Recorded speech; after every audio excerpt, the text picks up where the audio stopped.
where does bone grafting material actually come from? First, let's go over what a bone graft is. A bone graft is a surgical procedure used to replace or augment lost bone. Let's say you're missing a tooth and you want to put the bone back so that you can do a future implant or preserve that bone for future use. You're going to do a bone graft. Now, there are several types of bone grafts. Each come from a different source. First, we'll talk about autografts. An autograft is a bone graft that comes from your own body. And it comes from two major spots. They used to do it on the shin and they used to do it on the hip. The only problem with this is that you have to have a surgeon, which is very, very expensive. And it takes a long time for them to go into your hip, go into your shin, cut a little bit of that out and put it into your jawbone. We basically don't do that anymore. This is called autogenous bone because it is your own bone that you're using. And of course, your own bone being in another spot in your own body is actually very beneficial. It is the best type of bone graft, but the problem is it's very expensive and it takes a long time. And now you have a nick in your shin that every time you walk, it's going to remind you that you got the graft done. The next type is called an allograft. This is where you get bone from another person. Yes, another deceased person. A person who is unalive, but they are donating their bone so that you can benefit from it. It sounds really weird at first, but basically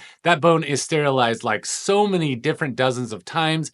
And then we get it in a little container at our dental office and we just put it into your body. And your body, because you have this sterilized deceased person's bone in there, is now going to weave its own blood cells and create it as its own. It's going to take the scaffolding of that person's bone and put it in your own body. Now it is your bone. The next one is called a xenograft. This is basically animal bone. So cow bone, pig bone, and this bone is put in your body. However, studies show this is a good source of bone, but it is not the best. It is a third best source of bone other than the ones that I just mentioned above. And the next is a synthetic bone graft. This is synthetic bone. This is not real bone. This is biodegradable bone. This is bone that's not real bone. It's biocompatible material. In the average dental office, this bone is not a very good option. So since the most common one and the cheapest one that we do in our offices basically every week is called an allograft, let's talk a little bit more about that. And more importantly, where does this bone come from? So basically the process starts when you have a deceased donor. This is somebody who passes away and donates their body to be used as a bone bank. That person is screened very, very heavily at first to make sure that they don't have any bloodborne pathogens or anything that could actually be transmitted to the next person, which would be you. The bone is then cleaned, shaped, and sterilized using different methods like gamma irradiation, that's a long word, or ethylene oxide gas. Honestly, never heard of that type of gas, but it is a way that they sterilize it so that it's safe to use in your own body. And don't worry, the FDA is all over this product to make sure that it's safe to use for somebody like me in my own dental office. So to wrap this up, bone grafts basically come from a bunch of different sources. Certain ones are better to use than others.